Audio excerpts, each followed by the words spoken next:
Joel. Hey, welcome back to our deck series. Glad to have you here. Glad to be here. Yeah. In our first episode, we talked about permitting and, kind of where that line is drawn as far as elevation. It's typically 30 inches, but you're talking multi-level. It could be 2 levels. Sometimes it's 3. I've seen some pictures you guys have built over the years that get pretty elaborate. So I thought you may touch on some of the things that come into play there and why that's not necessarily just a DIY project on the weekend. You bet. Well, so when you start thinking about just decks in general and design work for some homeowner, as far as what do they want in the backyard as far as the deck, how does it tie that home into their backyard, and how do they use that space? Some people, big families, lots of parties. Yeah. Some people, it's just 2 people that use it. So designing something that works for them is where that all starts.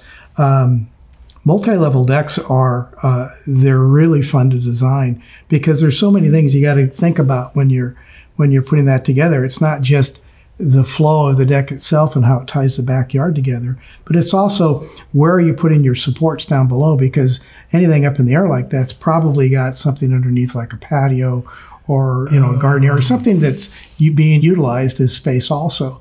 So you keep that functional forward. So, exactly. Okay. So you can't just on a ground level deck, you just put your supports wherever they seem to make the most sense and the most economical. On an upper level deck, you may have to make bigger spans to leave a pathway that has got a patio that's already there or something. Okay. So this is a long-winded way of getting to, you probably want to have some type of professional designer involved in that, somebody that can get you down that road. And I can almost guarantee that when you permit that, because that's definitely going to want a permit. Okay. You're going to want probably an engineer involved, mostly from the point of view that most of the cities want to cover their bases. They want to make sure that it's done correctly. So even though they have engineers on staff that are going to review the project and they can tell whether the beam size and the spans and the joist size, that everything is correct for what you're trying to build, they're still going to want some professional to stamp a piece of paper that says, I've reviewed all this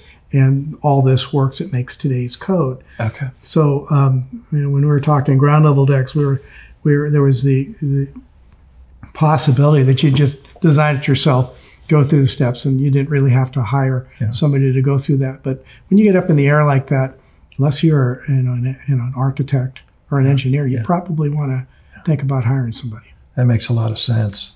And when I was thinking about this topic yesterday, it got me thinking in a home remodel where maybe you're doing an upper story remodel or you're changing things around, you always have to think about the load path, I think, right down to the ground. In a multi-level deck, is that the same? Do you have to have like a post that goes from the base of the top deck all the way down to the ground, or can that kind of have a different path as long as it's all engineered? It depends on the design and the size of the structures that you're using. So you could have a good size manufactured beam of glue lamp, and so you might be able to offset an upper deck post on that, and it still would carry the load, i.e. the engineer being involved. Saying, okay, it's cantilevering 2 feet, and then they've got this load point, but it's okay. And also how it's going to go back to the house and attach.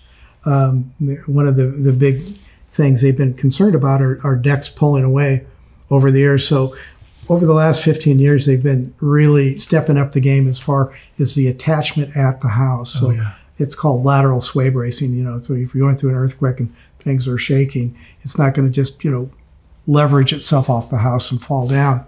And of course, you have a lot of decks out there that are built without permits or just built by, a homeowner going down to some supply yard and away you go. So, there's just a number of things you got to think about when you're up in the air like that versus down closer to the ground. Yeah. Okay. Another question I had for you was, as you go up, so you had even 2 levels, let alone 3, the higher you go up, do the requirements for how you construct railings change or get more stringent as opposed to if I'm 6 feet off the ground in a single level deck? It changes residential to commercial use. So if you're a restaurant versus just somebody's home, then the load requirements and the height of the rail changes. Okay. In Canada, they require a 42-inch high rail for residents. Where down here, we can do a 36-inch high rail.